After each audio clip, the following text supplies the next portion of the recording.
Okay. Good morning, everyone. Thank you all so much for joining us.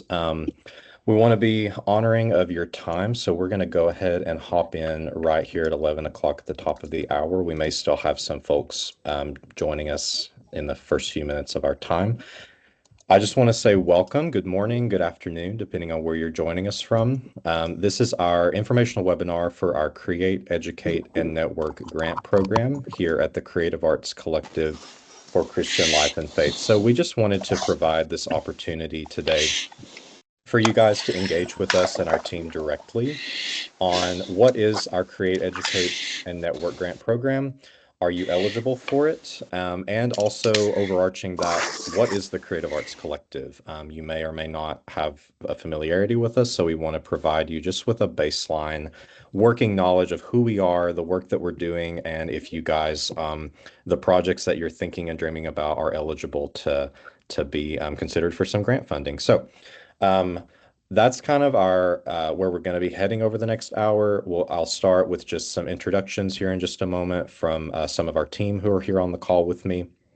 We'll do a quick overview of the Creative Arts Collective, and then we'll dive into the meat of our time together around the grant program and the LOI submission process. So, to begin, my name is Caleb Dean. I have the incredible honor and privilege to serve as the grant coordinator for the Creative Arts Collective for Christian Life and Faith. So, I oversee a lot of grant relationship management, informational things around our grant making process, and working in our grant operations team with grant strategy. And so I'm going to pass the baton to have a few of our team members on the call with us to just do a quick introduction of who they are, their role here in the CAC. And before I do that, just a quick reminder, please make sure during our initial time together that your mics are turned off just to prevent any distracting background noise. At the end of the time, we're going to give a significant amount of time to Q&A. You're welcome to toggle your mic on at that point when you have a question or drop those questions in the chat, whichever method of that you prefer. So I will pass to my friend and colleague, Courtney Hicks. Hello, everybody. I'm Courtney Hicks. I serve as the Associate Director of Grant Operations with the Creative Arts Collective. I oversee our grant making strategy and I lead our grant operations team. And I have been a part of this team since we launched a year and a half ago. And so I'm so glad to be with y'all here today. And we'll pass to Stacy. Hello, everyone. I am Stacy Vining, and I'm the Marketing and Communications Manager for the Creative Arts Collective. And I lead the storytelling initiative for us and basically all the communications and marketing. So thank you for being here. And I will pass it on to Raleigh. Thank you. I'm Raleigh McCool. I am the administrative coordinator with the Creative Arts Collective, along with Courtney, a member of the founding team. And I work, sort of have my hands in all teams here with the Creative Arts Collective. And then I think Nicole joined us as well. Hello, I'm Nicole Kester, and I'm the Events and Special Projects Coordinator. So I get a chance to really hone in on the network side of what we do and bringing people together. So I've been here for a year next week, and it's been a really fun and special thing to be a part of. So hopefully I will see you all in person at an event we do soon. All right, thank you guys. So that's just a small number of our really incredible team that we have here in Nashville. And so they're going to be here just to help support and answer some questions later on in our Q&A. We'll be fielding those out to, depending on the nature of the question, who's the most appropriate to answer those. So to begin, we're just going to dive straight in. So who are we? What is this? So the Creative Arts Collective for Christian Life and Faith is a nationwide initiative that provides grants, education, and networking opportunities that explore and nurture the relationship between Christianity and the arts.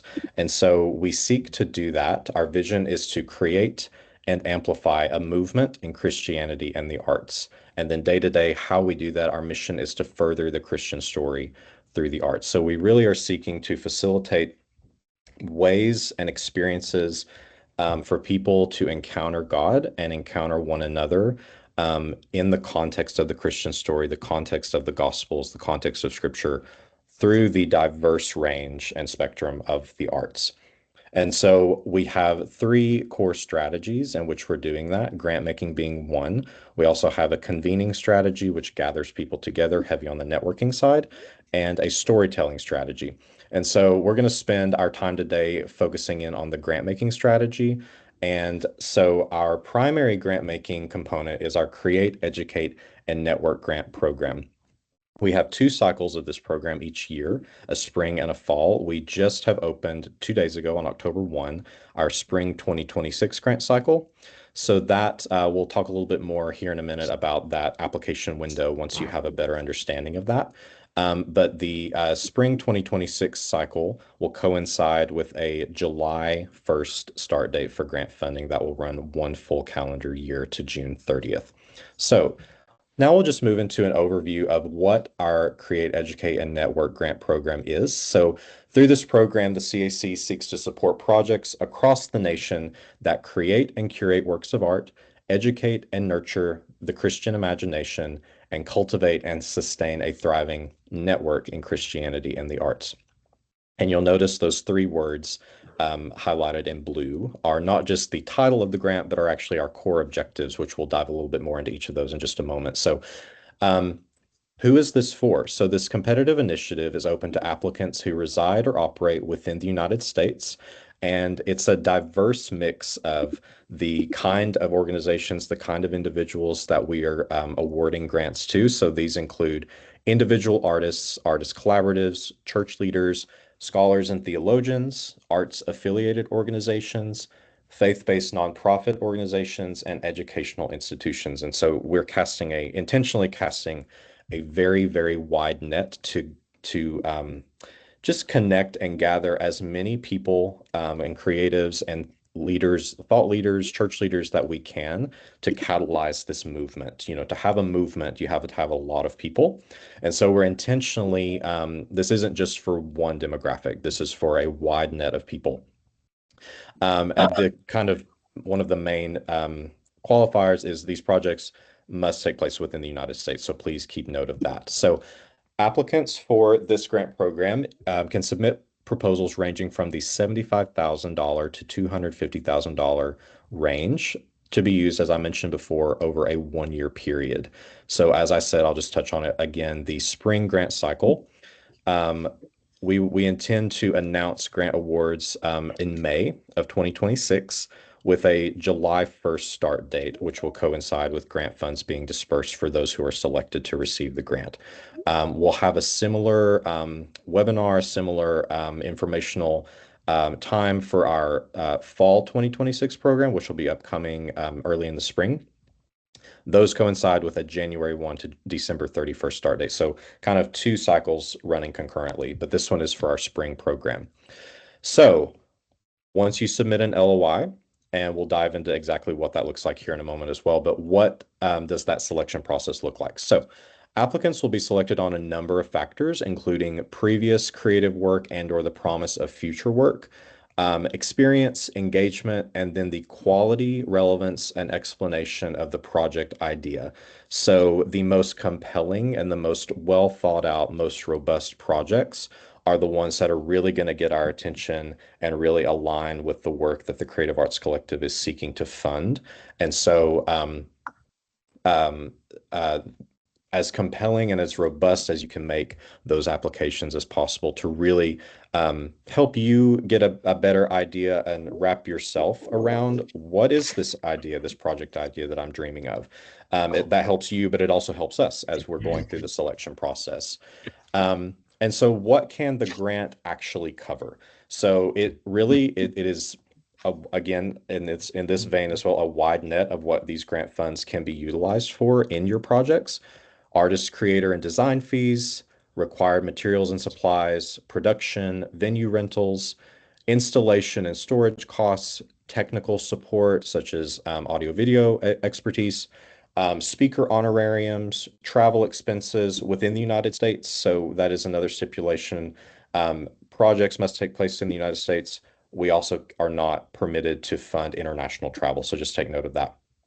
as well as overhead and indirect cost components that do not exceed more than 10% of the total direct expenses. And costs related to general operation expenses and capital expenses are not eligible for grant funding. And so that's just a quick overview. Now we'll dive into the core objectives of the CAC that this grant program is not just named after, but seeks to accomplish.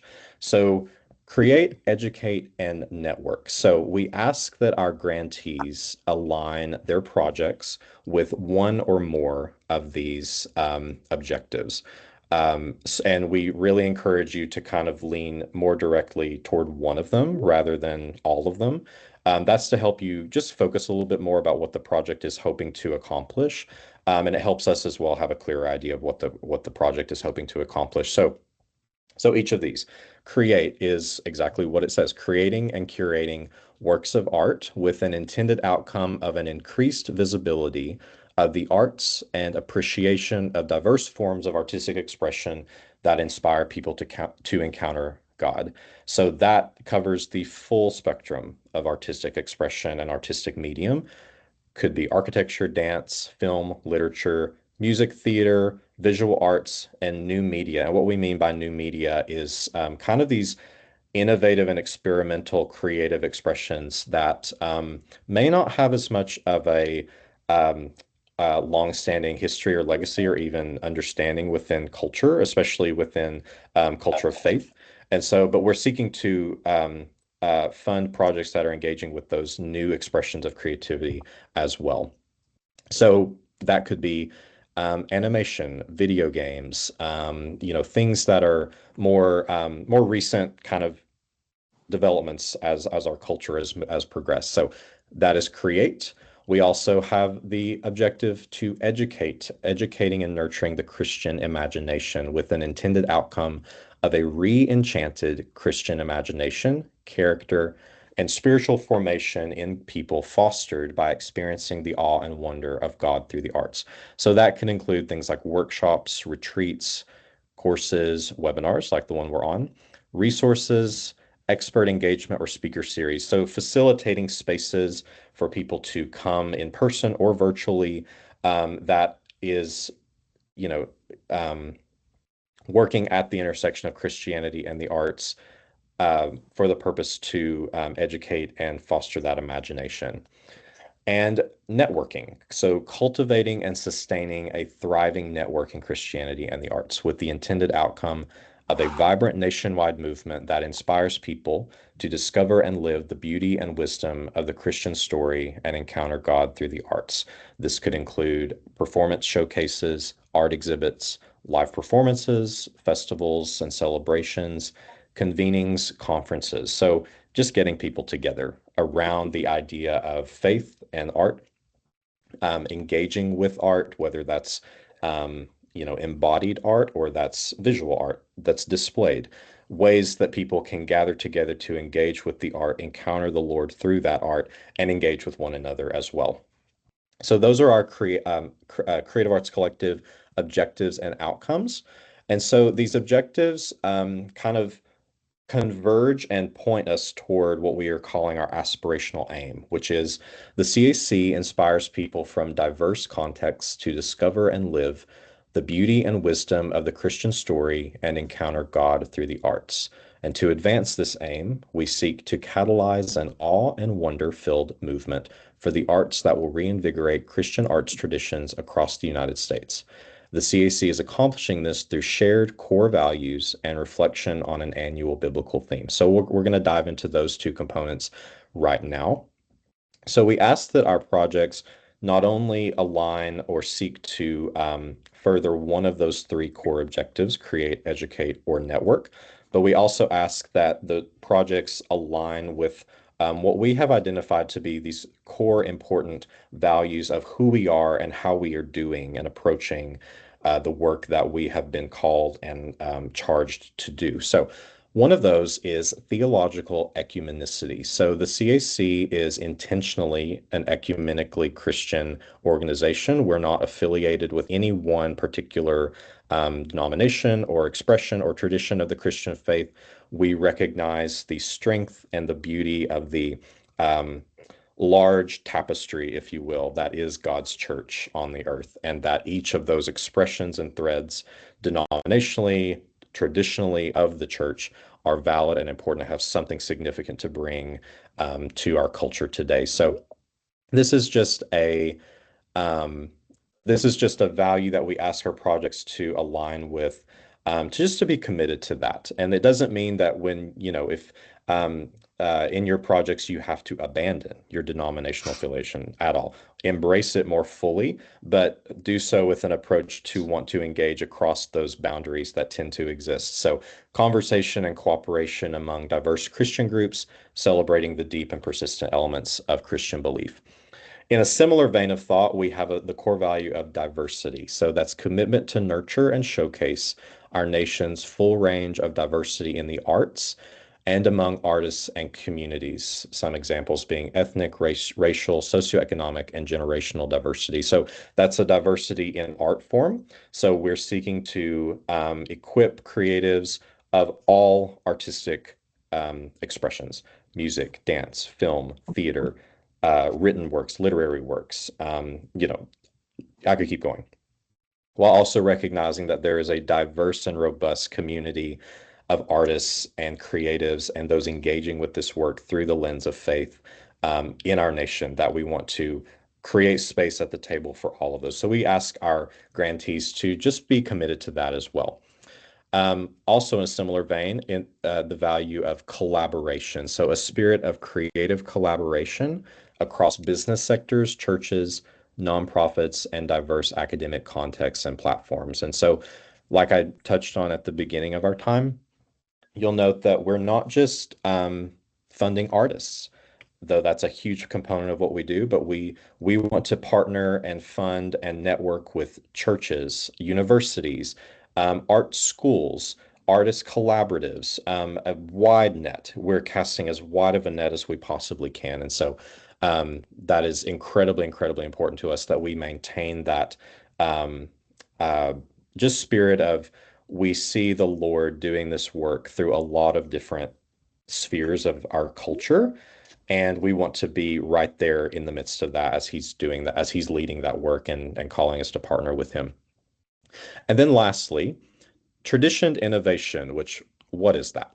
So traditioned innovation is the idea, it was actually coined by Dr. Greg Jones, who is the president of Belmont University here in Nashville, Tennessee, where the Creative Arts Collective is embedded, and we work and live within the culture and community here at Belmont. And so traditioned innovation is holding the tension of the rich wisdom found in historic traditions of Christian faith and the arts, and the need and space for innovation that allows seeing that wisdom in fresh ways. So it's essentially these ancient truths and ancient creative forms. How can those be um, engaged with a modern and contemporary culture in a way that is relevant and impactful, while not abandoning those, but allowing the Holy Spirit to give us fresh eyes and give us fresh wisdom and fresh creativity? So those are our core values. And in the LOI submission form, there'll be a section which we will walk you through on this call here in just a few moments. There will be a section where you'll be asked to elaborate on how your project idea aligns with not just one of the core objectives, but aligns and furthers these core values as well. In addition to our core values, each year we have an annual biblical theme that we invite interested applicants to engage with. And so our first year theme was called Performing Shalom, which took a look at the Genesis story. And incredibly creatively, our second year theme is Finding Freedom in the Wilderness, subtitled Encountering the God of Surprising Deliverances, which is an engagement with the biblical Exodus story. And so the full elaboration by Dr. Steve Guthrie, who's our senior faculty fellow, who sort of spearheads the theological side of our work. He's a professor of theology and the arts here at Belmont. There's a full elaboration of this theme on the website that I would encourage you all to read through. But I'm just going to touch on some kind of key themes, key points in this. So engaging with the Exodus story. So we recognize the Exodus story is more than just an escape from something, but it was God delivering the Hebrew people out of slavery in Egypt into life as a nation with himself as their king. Um, it's a story of hope for all who suffer oppression. God also invited them into a festival in the wilderness. So freedom, though it is, when you're in slavery, when you're in bondage, all you think about is freedom. But it meant leaving security and what was known, going into the wilderness and the unknown. And so inviting God, or allowing the Lord to invite us and follow him into that invitation in our own contexts, our own lives, our own stories. The path to salvation runs through struggle, but through that, the Lord's presence guides as we see through the cloud by day and the fire by night. So also learning to follow him. The goal isn't just freedom, it's doing life with God, in partnership with God, and the reality that God intentionally dwells with his people.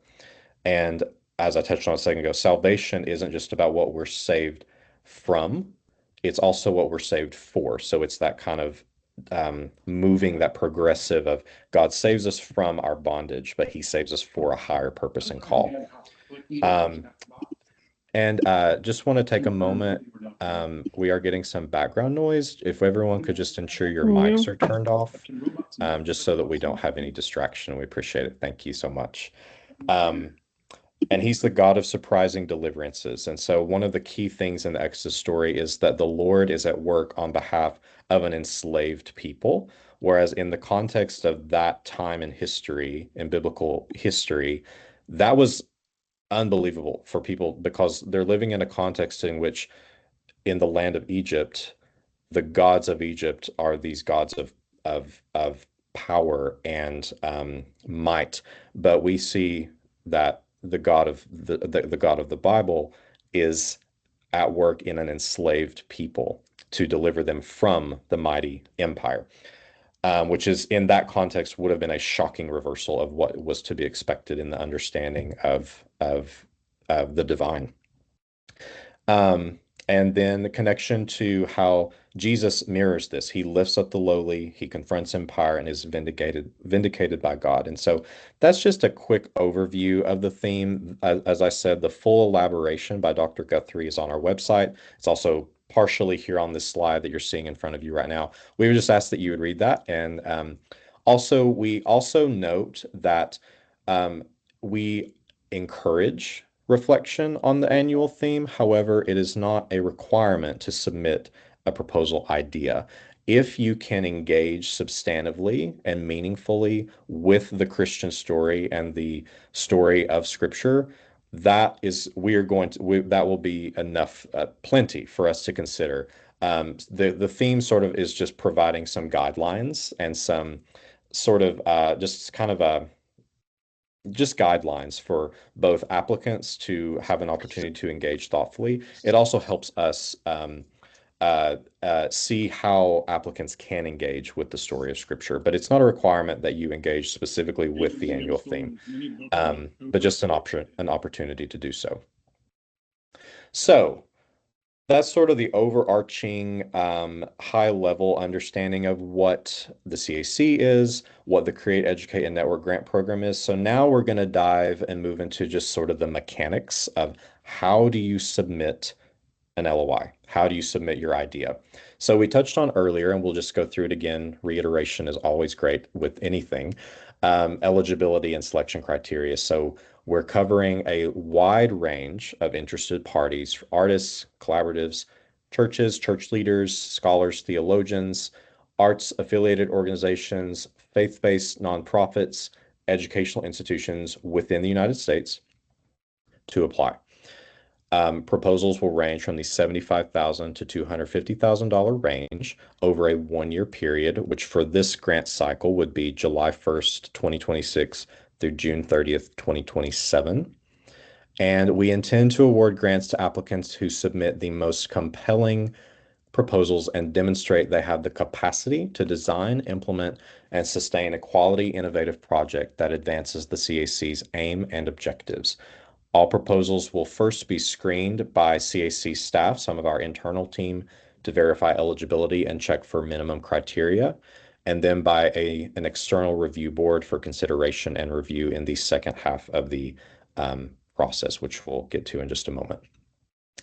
Applicants must provide all required materials and documents by stated deadlines, offer work that exemplifies or adheres to the core values of the CAC, clearly communicate the connection of the proposed project to the Christian story and faith, commit to producing art not only in singular form, but also to become involved in the CAC network, and demonstrate the ability to manage funds and maintain requirements associated with the grant.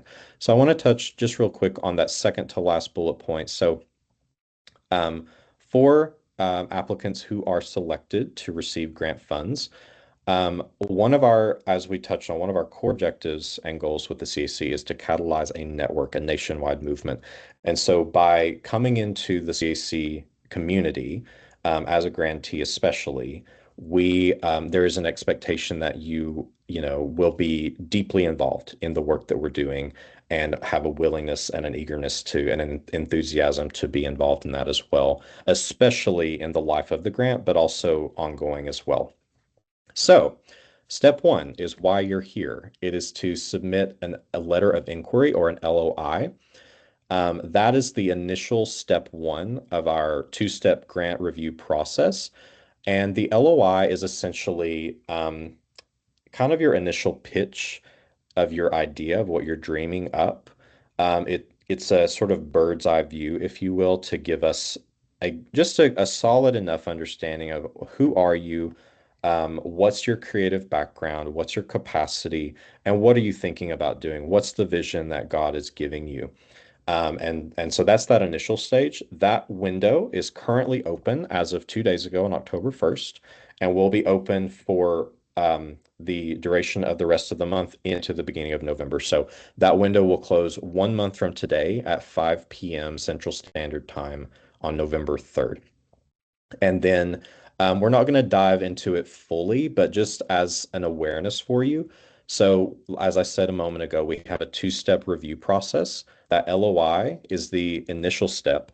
The second step is a full grant proposal. So of that pool of LOIs that we receive, our team will screen those and narrow those down to roughly 20 or so that we will then invite forward to submit a full request for proposal or RFP.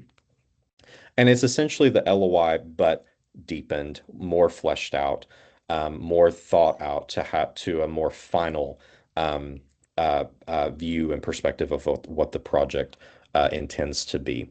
And so there's another stage of what happens at that point. We're not going to spend our time today talking about that because this is the LOI webinar, informational webinar. But just know that if you are invited forward to submit a further RFP, a second proposal, we'll have information about how that process is done as well at that time. But just know that that is a second step.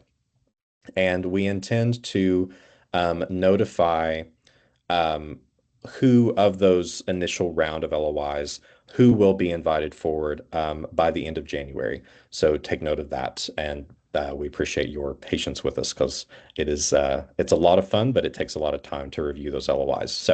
So now, and like I said, the strongest applicants who submit an LOI will be offered the opportunity to submit a full grant proposal in the competitive process. So at this point, we're actually going to take a look at the actual LOI submission page. This is on our grant portal on the Creative Arts Collective website. So as you go in to submit your LOI, this screen that you're seeing now is exactly what you will see. So we're just going to walk through it component by component. Some of it will be repeating myself because I touched on a little bit of it earlier, but again, reiteration, we want to give you as much information and tools as we can today so that you feel as equipped as you possibly can in the process to submit a really strong LOI. So to begin, applicant type, very straightforward. Who are you? How are you doing this work? Are you a painter? Are you a sculptor? Are you a musician? So you're an individual artist? Are you a collaborative? Are you a church leader, scholar, theologian? I've gone through this list a couple of times already. So that's just what is the most relevant to you or your organization. And then the next component, to be expected is who is leading this project, who's the primary point person. So that's basic information, first name, last name, their position within the organization, if applicable, if there's a department or program related to that, and then their contact, virtual contact information, email and phone. If you're tied to an organization such as a church or a university or an artist collaborative or a school, that is where you can note that in this box here. And then just applicant address. What is your mailing address? Which many of these projects are not going to be a one-person show, if you will. So if you have additional team members who are going to be heavily involved in the work of the project with you, we have a little checkbox here that if you check that, it will populate this other drop-down menu where you can note those individuals and their contact information as well. You can also, depending on how many individuals you want to communicate to us, you can click this add button and it will populate an identical drop-down where you can add those subsequent individuals as well. And then moving into kind of the meat of the project idea. So applicant description, this is your opportunity to tell us who you are. That could include your organization or institutional affiliation, if you're a part of an organization, or it's just your personal mission statement, any constituencies, organizational structure. Is there a staff? Is there a board? Just giving us an idea of, this really gives us an idea of capacity of the scope of your project. Do you or your organization have the capacity to undertake this? And this is your opportunity to really make your case for that. Also including denominational affiliation or theological tradition, again, if applicable. And also a part of that, communicating your applicant description and capacity. We have a section here for you to note social media. If you have a personal website, if you have an organizational website, or like an online artist portfolio. So one thing we find is, we're getting these incredible creative ideas and projects from people all over the country. But for us, these are words on a screen. We don't know you, we don't know your work. This is a really, really strong and concrete way that we can actually engage with who you are, how you create, how you do the work that God has called you to do. It's really, really helpful for us to take the words that you're communicating to us and kind of attaching it to like, oh, this is what they mean when they do this kind of creative work, and we can kind of see that. So that could be LinkedIn, Instagram, again, website, online portfolio, anything of that sort. And then the actual project information. So we love a descriptive project title. It helps us to quickly identify your project when we are discussing and screening those as a team. It also, I think, helps you having as descriptive of a project title as possible, really focus your idea. And please note, this is step one of the process. What you say in this title or what you say in this project description, which we'll get to in just a second, doesn't necessarily have to be the final fleshed out version. This is your initial idea, your initial pitch, if you will. And so just as descriptive as you can possibly be at this stage, but we don't expect this to be the final, shebang, if you will. So project title, then your art form. How are you engaging with the arts? How are you furthering the Christian story through the arts? So we have several artistic expressions and disciplines listed here. We also have a multidisciplinary listing. A lot of our projects are not confined to one art form, and so we have an option for you to report that as well. And if you have other, that's an opportunity. If it's something that's a little bit more outside of the box, we have that option for you as well to report that. And then going back to what objective is the most relevant to the proposed project. So what are you hoping to accomplish? Are you creating something, a performance, an exhibition? Are you educating? Are you doing seminars, a podcast, things of that nature? Or are you networking? Are you gathering people together around these ideas? So we do limit you to choose only one. And again, that just helps focus you and focus us as we're screening and reviewing these LOIs. And then what are the outcomes in this section, this text box here? What are the outcomes of your project that are going to achieve the objective that you have chosen to select? So those are kind of your um, end goals of what at the end of the grant cycle do you hope to have accomplished that has facilitated the creation and curating of new works of art, or the educating and nurturing of the Christian imagination, so on and so forth. Then there's a section here where we ask you to elaborate on how your project and your work aligns with the Creative Arts Collective aspirational aim. And so you don't have to go searching and digging for it. We have provided that here for you in bold. So that's just your opportunity to talk about and engage with that aspirational aim. That includes the core values and the biblical theme, if you choose to elaborate or reflect on that. Then we have an executive summary. So that's sort of your bird's eye view, your overarching view of, excuse me, what is the project? What's the purpose of the project? What do you hope to accomplish? And then highlighting how are you going to do that? What are the activities that you're planning to undertake and facilitate? And then what are the outputs of those activities? And then project description. This is the real core of it. What is the project? This is your opportunity to really make your case and really flesh out your dream and your vision of what you're hoping to do. That's a detailed description. That's key activities, purpose, inspiration, your motivation behind it. What's your heart? Like, what is it that is in your heart that you are seeing in your communities, that how this idea is going to meet a need and how it's going to create opportunities for people to engage with God, with the Christian story. And again, if applicable, how does it reflect the theme? And then outcomes, outputs and outcomes. So these are sort of the deliverables. What should we as the CAC and what should you as the project lead expect to see at the end of the project? Is that a number of paintings? Is that a number of you are hosting a conference and you engaged with this number of people and you led them through this programmatic thing? What are the things that are in your hands at the end, if you will. So that's program, or excuse me, outputs and outcomes.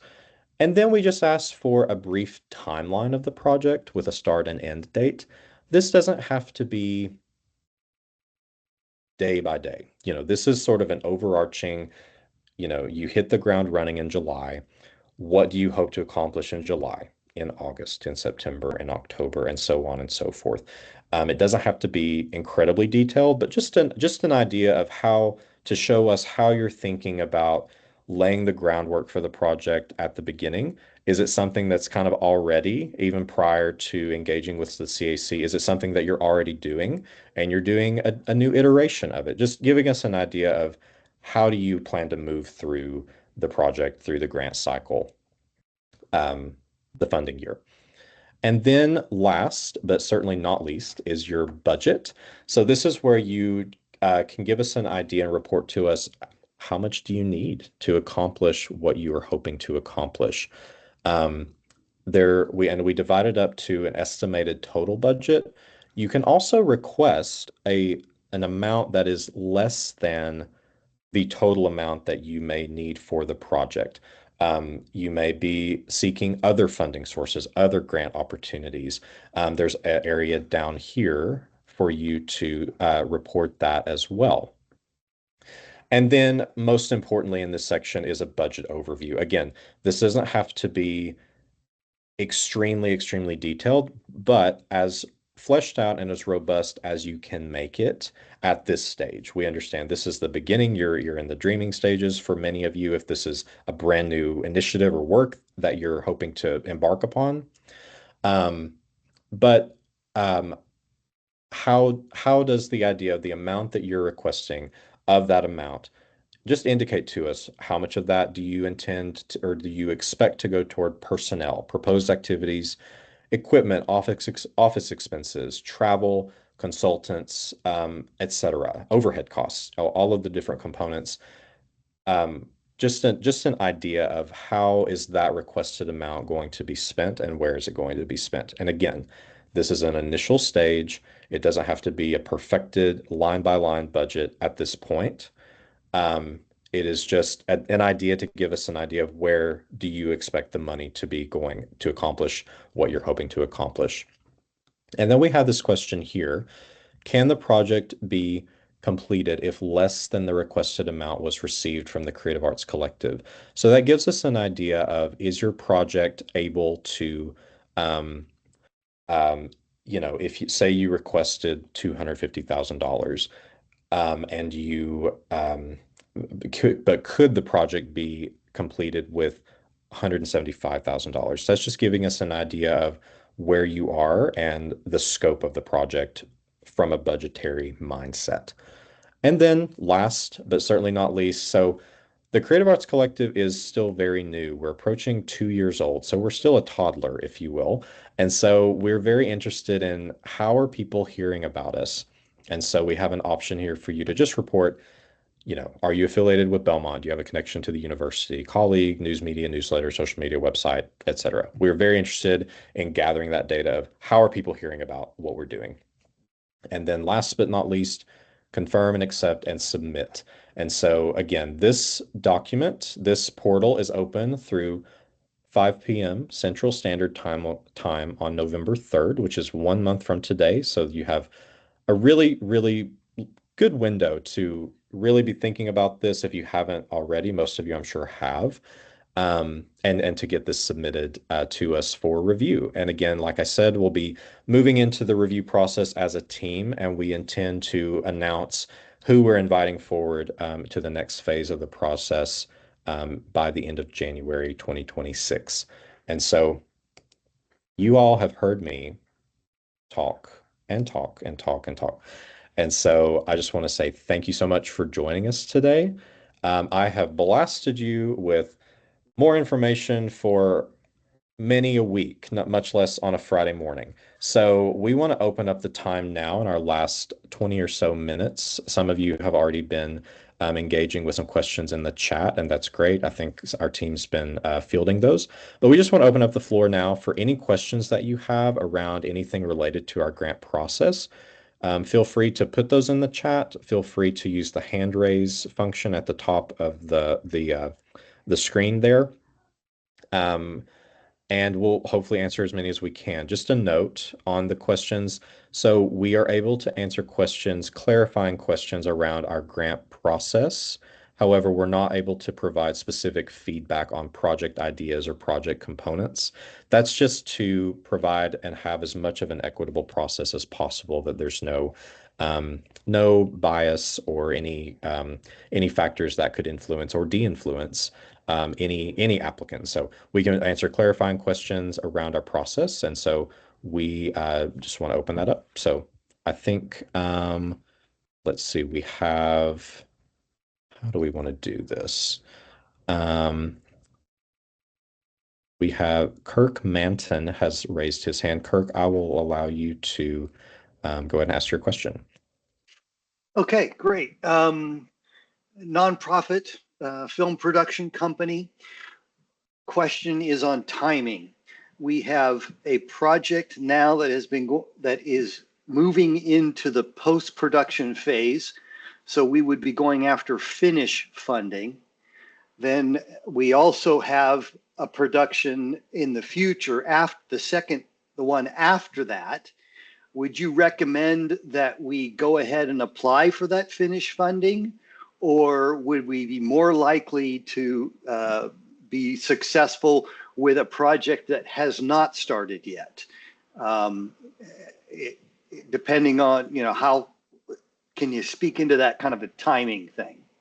The budget, the budget's 1.5 million. The finished funding budget at this point is 350,000. So we would be going for the 250, and that probably will not be finished before the funding. It would be sent out in July. Courtney, what would you say to that? I would say we can support projects that are taking place within the grant cycle window, which would be July 1, 2026 through June 30th, 2027. However, we do understand that not all projects can be fit into that 1 year window. And so we will look at projects that have either started before that and need funding to be able to continue to completion, or projects that start within that window but will go on beyond that grant cycle. Thank you, Courtney. Let me jump to, so we have one hand raise. They've also put in the chat, Aria Swar has asked, can you apply for multiple grants with separate projects? That is an excellent question. So we would encourage you to really get as focused as you possibly can. We would say that multiple applications probably will not increase the odds for you to receive the grant. We like for you to get as focused as you possibly can. And so you can technically apply for multiple grants, but it probably is not going to be worth your while. I'll say that. So we really like you to get as focused as you possibly can. Let's go to Frank. I'm gonna not pronounce your last name correctly. You're good, So man. Frank, You're good. you had your hand raised. Yeah, can you hear me? Yes. Yeah, so my question is, I run a theater company that works under a fiscal sponsor. And when I'm applying, the fiscal sponsor considers us a department of their organization, but they basically just give us 501c3 nonprofit status. Do I apply as my theater company, or do I apply as a department of the fiscal sponsor?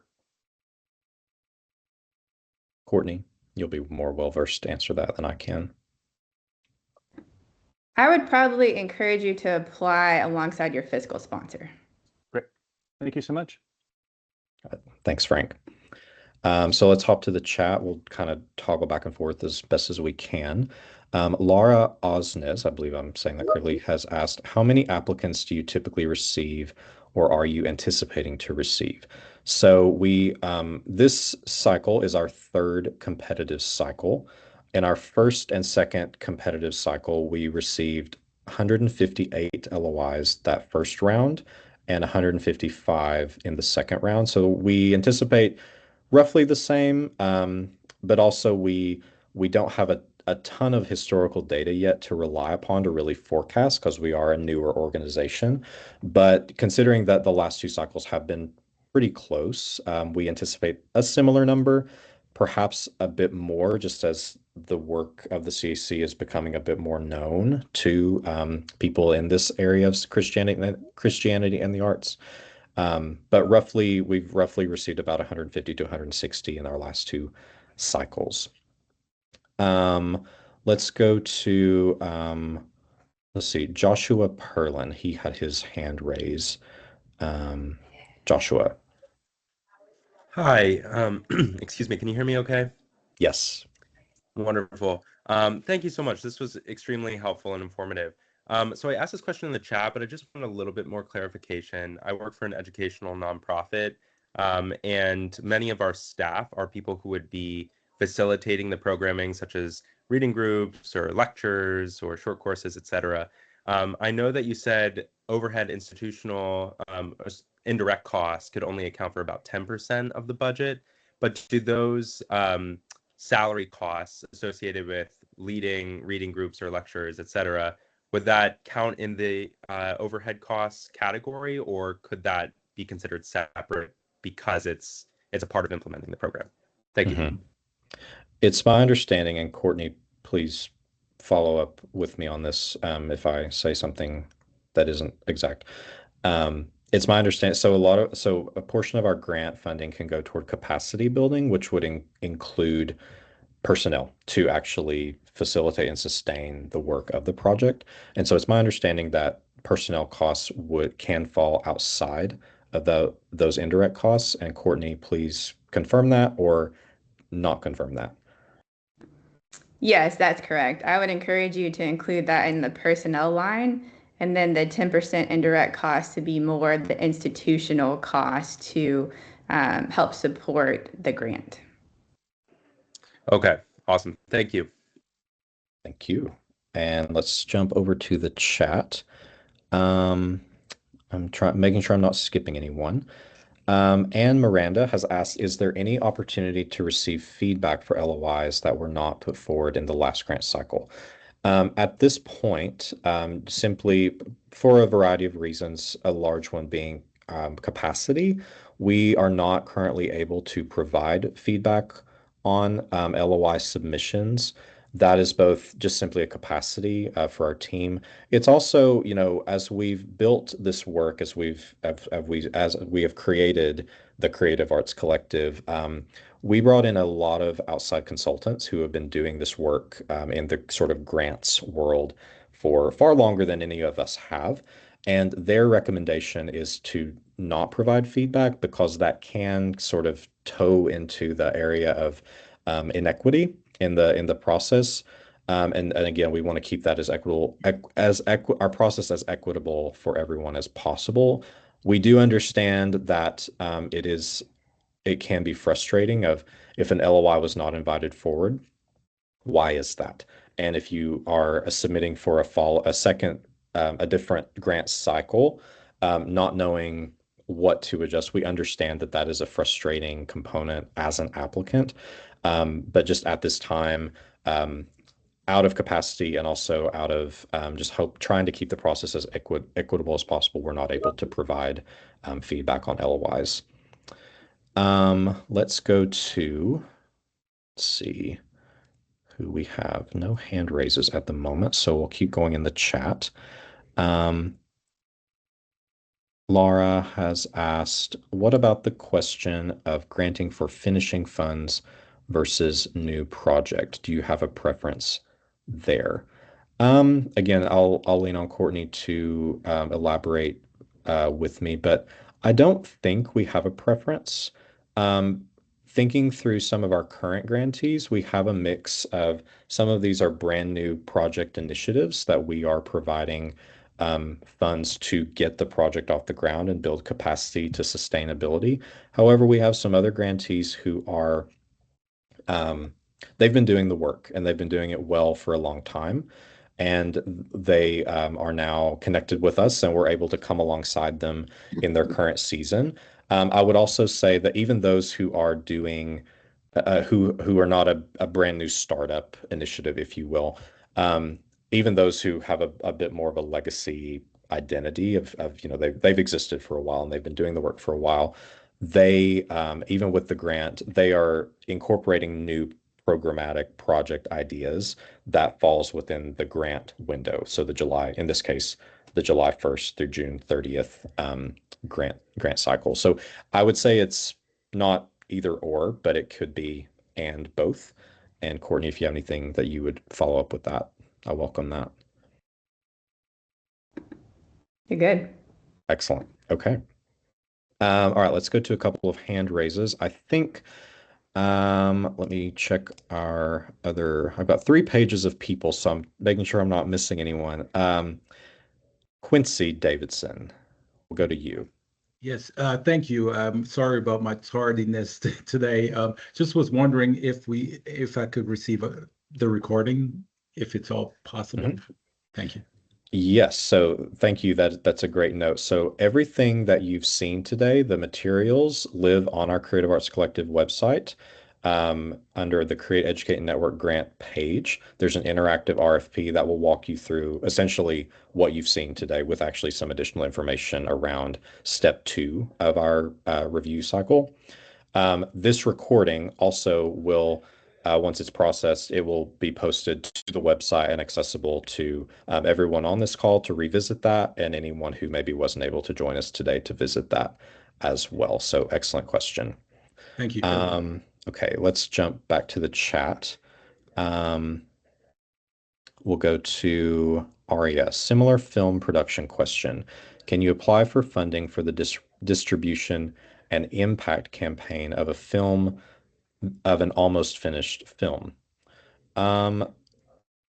I'm thinking through to we funded a few films thus far in our first few cycles.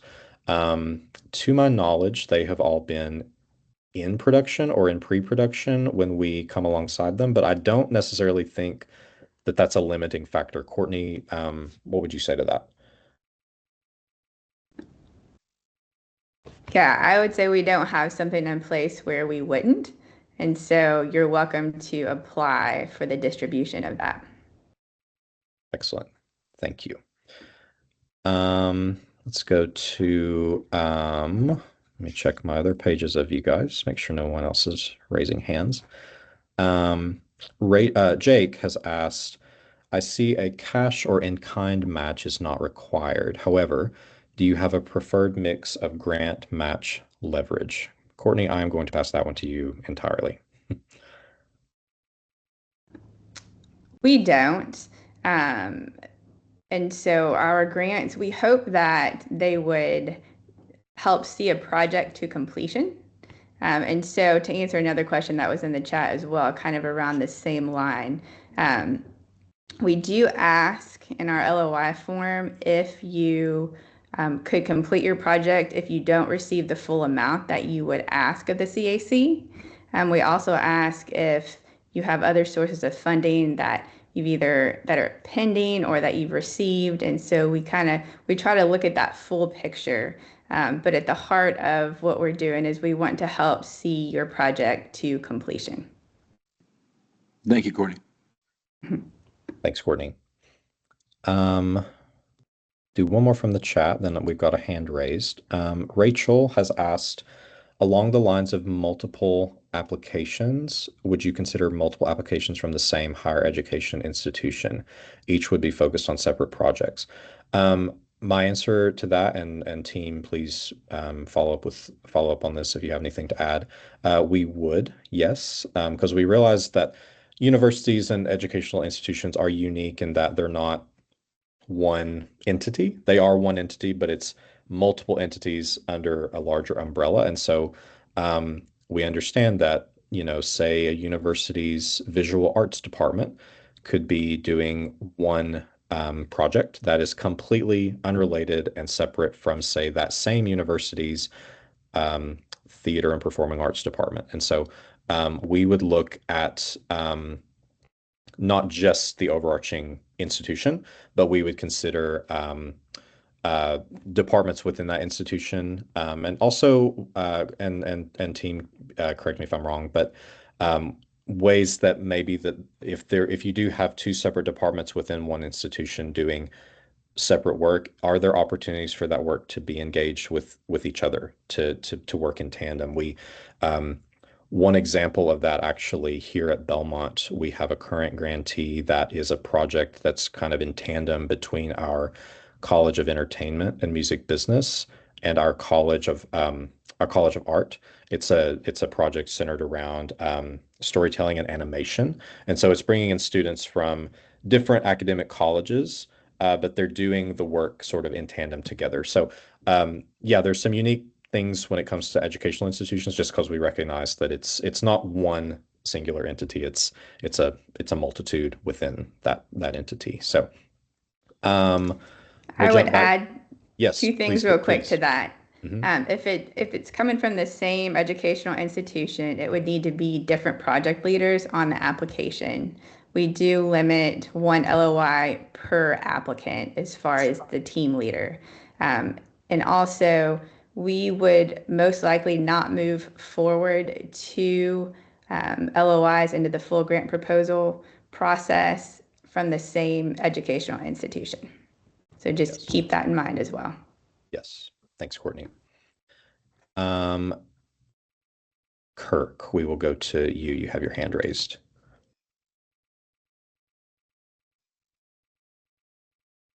I think, Kirk, your mic may be turned off. We can't hear you.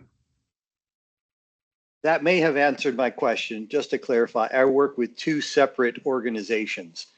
If I submit an LOI for one of them, someone else should submit the LOI for the other one? That is rather correct. than me submit for both. That is correct. Yes. Okay. And that's the team leader position or person, or the submitting person. That's correct. So Okay. sort of primary project leader. Great. Thanks. All right. In the chat, Katie has asked, or I'm sorry, I skipped. This should be a quick follow-up. Rachel asked, if a grant is awarded this cycle, can we apply again the next cycle, or is there a waiting period? We do not have a waiting period, so you can certainly reapply. Feel free to do that if your LOI is not selected to move forward, or if your LOI is selected to move forward, but in the final review process isn't selected to be awarded, you certainly can apply again. We do not currently have a waiting period or a limiting stipulation on that. Katie Martin has asked. Can I add something to that real quick, please. Caleb? Yeah. If you are awarded a grant, we would ask that you wouldn't reapply until that full grant cycle has completed. Thank you, Courtney. I realize I misread, Rachel, your question. I read as if the grant was not awarded. So thank you, Courtney, for clarifying that. Katie Martin has asked, I'm assuming this process is an all or nothing reward policy for funding requests, or do grantees ever receive a lower amount than requested, which would then require a modified version of the project? Courtney, I'll let you speak to that because I know we have some examples of the funding being having been less than what was initially requested. If you could speak to that. Sure. So we do want to make sure that a project is completed. However, in our LOI, we do ask the two questions of, if your project wasn't fully funded, could it still be completed from your ask that you asked of the CAC, as well as, are there other sources of funding that you either have secured or are currently pending? And so we do have that flexibility to award grants for the full amount asked or for an amount less than that, depending upon other sources of funding that you have in place. Thank you, Courtney. Joshua has asked, if we want to bring in a speaker who is not based in the US, but we would only fund travel within the US, they come to the States fairly regularly, is that permissible? So yeah, at this time, and just for clarification, that is a stipulation from our grantor. So the CAC, I should have mentioned this earlier, but the CAC is made possible by funding from the Lilly Endowment, and the Lilly Endowment's operations take place solely within the United States. And so any matters related to that at this time are limited, including travel. So yes, so if the speaker is from outside of the US, the grant could fund any travel that speaker would be undertaking within the US. So it could not cover that international travel cost. That's a great question. What is the full grant cycle? Do you mean the grant season or full year? So in that case, those things actually mean the same. So once the grant is awarded, the grant cycle, or that's not the greatest way to say it. The funding year is a great way to say it, would begin for the spring cycle on July 1st, 2026, with funds being dispersed there or thereabouts in those early days of July, with the intent for those funds to be fully spent by June 30th, 2027. So that would be the full life, 1 calendar year of the grant. And I think that is our last one in the chat. I don't see any hands. We are technically a few minutes over time. Our team, we are good to go, but I want to be honoring of your guys' time. If you have any final questions, please put those in the chat, raise your hand. We're happy to answer those. And then here, I'm going to put just a few links in the chat for you guys to take away with you, just so you have them quickly accessible. So we're going to have our Create, Educate, and Network Grant Program direct link here coming to you now. We have our interactive RFP, which the presentation today was pulled from. That lives on our website as well. And then the letter of inquiry portal link is coming to you as well. You can also follow up with us with any questions at our team email, which is collective. I'll put it in the chat here at belmont.edu. Please feel free to reach out to us, and your questions will be fielded to whoever is the most equipped to answer those. So, and I think Melody, just making sure. Okay, yes, it looks like Stacy was able to answer that. So, any final questions? But if not, or if you have any more questions that maybe you didn't want to ask in the time today, again, please feel free to email us, and we look forward to reading your LOI submission. So thank you all so much for joining us today.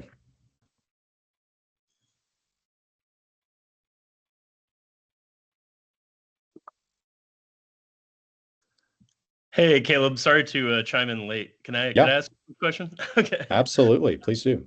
Hey guys, it's Chris from LAFSC. First of all, I just wanted to say hi. Saw y'all at the summit in the spring.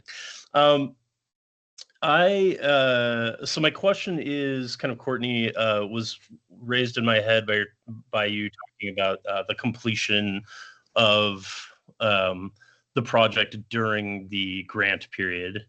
And I'm wondering if our intent is to kind of launch something that's intended to exist beyond the grant period. Is that kind of inconsistent with the spirit of the grant, or is there a way to kind of say, the thing that's been completed during the grant period is the launch of this program or project? Just curious on your thoughts about that.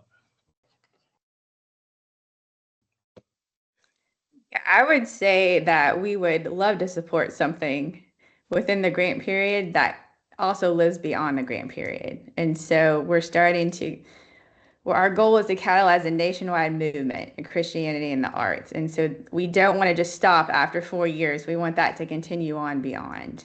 And so we would encourage you to apply with a project that would outlive the grant cycle as well.